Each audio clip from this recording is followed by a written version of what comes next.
Hello, everyone. It's no secret that one of the most successful and popular TV shows to this day remains Game of Thrones, based on the book series A Song of Ice and Fire by George R.R. Martin. And that's not surprising. The plot twists and political intrigues keep viewers hooked right up until the final episodes. But this raises a natural question. What inspired the author, and are there parallels between the story and real historical events? As it turns out, there are plenty. What may surprise you is that even the Wall or Valyrian steel have real-world historical prototypes. But let's start from the beginning. Fans of the show have probably noticed that some scenes are depicted as extremely brutal. But is that approach justified? It's worth pointing out that besides journalism, George R.R. Martin studied history and read many historical novels. When asked about the violence in his works, he often replied that real history was sometimes far worse than anyone could imagine. And if you think about it, his works don't actually contain more violence than similar historical literature. Even William Shakespeare is a great example, since he killed off his characters in various cruel and creative ways. Speaking of real historical events that inspired specific scenes in the series, one of the clearest examples is the so-called Black Dinner of 1440, which became the prototype for the infamous Red Wedding. This event took place in Edinburgh, Scotland.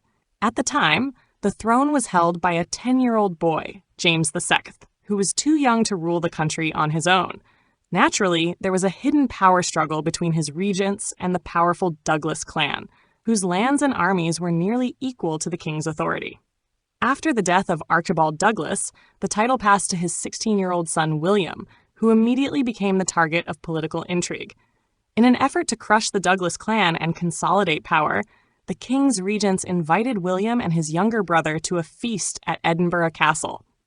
At first, it looked like a gesture of respect, but during the banquet, a covered dish was placed in front of William, and when the lid was lifted, it revealed the head of a black bull, which at the time symbolized death. The dinner ended with both young Douglases being dragged into the courtyard and executed.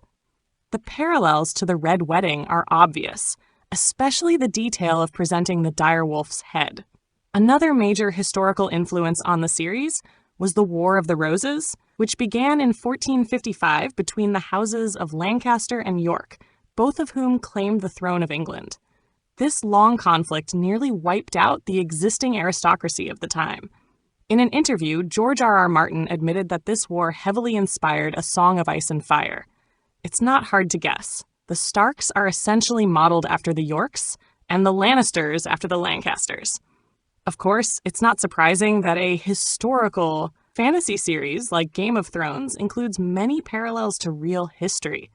But at the same time, we can't underestimate George R.R. Martin's creative talent. While kings and conquerors acted with politics and survival in mind, Martin reshaped history with a writer's touch, crafting plot twists designed to captivate readers. But what about the magical elements of the story? Could they also have historical counterparts? Surprisingly, yes. For example, Valyrian steel, the rare, nearly indestructible metal used to forge legendary swords like Ned Stark's, was inspired by Damascus steel. Weapons made from Damascus steel were famous as early as the Roman Empire. Not only were they incredibly strong, but their distinctive patterns gave them a mesmerizing appearance. In the series, Valyrian steel is essentially Damascus steel, imagined as being forged with dragonfire. The Wall of the Night's Watch also has a clear, real-world prototype, Hadrian's Wall. George R.R. Martin visited its remains in 1981. Back in the 2nd century, the Roman Empire was one of the largest and most powerful states in the world. It controlled much of Europe and the southern half of Britain. But relations with the northern tribes, the Picts, were hostile. They had no centralized government and lived in scattered clans, refusing to accept Roman authority. To keep them out, Emperor Hadrian decided to build a massive barrier across the island. The wall stretched 117 kilometers, 73 miles, and stood 4 to 6 meters, 13 to 20 feet high. But over time, it was neglected, breached repeatedly, and eventually abandoned by the Romans around 385 AD. Another striking example is wildfire. At first glance, it seems like pure fantasy magic, but there is a real historical equivalent, Greek fire. Invented in 673 AD, this highly flammable liquid was used in naval warfare. It was projected from a bronze siphon, roaring as it shot out up to 25 meters. To make things worse, it continued to burn even on water, devastating wooden ships. The Dothraki people also have historical roots. Martin has said they were inspired by a mix of different nomadic cultures.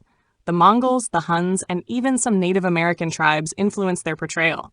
Their horseback archery raids are a direct reflection of Mongol military tactics.